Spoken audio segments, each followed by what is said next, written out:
Little boy wanted $100 very badly. He decided to write a letter to God. Sent it by U.S. Postal Service. And one of the postal executives found the note and was enamored by it. He sent it on to the President of the United States. The President looked at it and he was tickled by it as well. A little boy writing, asking God for $100. So the President had his secretary send the boy a $5 bill. So the story goes. The little boy received the $5 bill. And he was very appreciative of it. That seemed like quite a bit of money to a boy. But he sent a letter back. Dear God, I noticed you sent this through Washington and they took $95 out of it.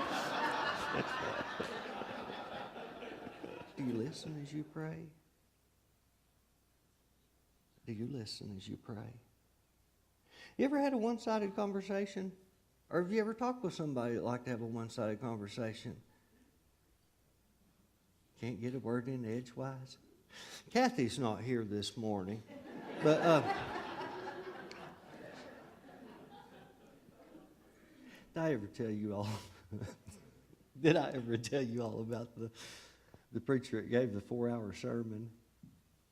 Brand new church came in, and first week he preached all about a 20-minute sermon. Everybody's happy. The next week he come in, and he only preached a 3-minute sermon. The next week he came in and preached for 4 straight hours. And finally the deacons of this little country church came to him and said, "What's the deal? A 20-minute sermon, then a 10-minute sermon, then a 4-hour sermon?" The preacher said it's simple. That first week everything was normal. The next week when I just preached the 10-minute sermon, I forgot my false teeth. They said, "Well, what about the 4-hour sermon?" I accidentally picked up my wife's false teeth. Some of you all will have to tell Kathy about this, that we really missed her today.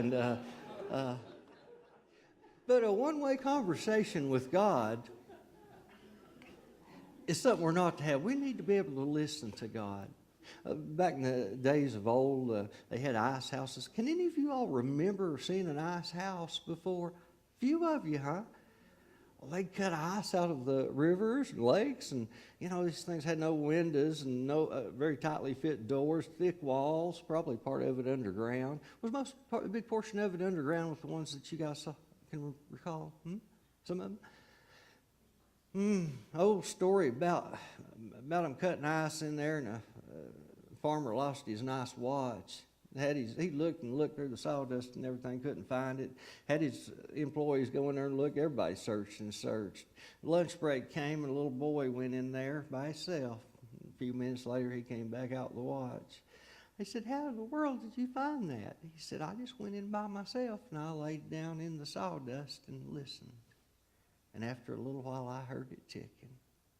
And that's the way it is. Sometimes when we pray, we don't need to do as much talking as we might think we need to do. Sometimes we need to just listen to the Lord and see if He's trying to say something to us that we might not have caught before.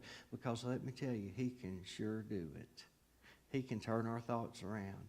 And every now and then that voice that's just something outside of us that sometimes even surprises us will come at the least expected times.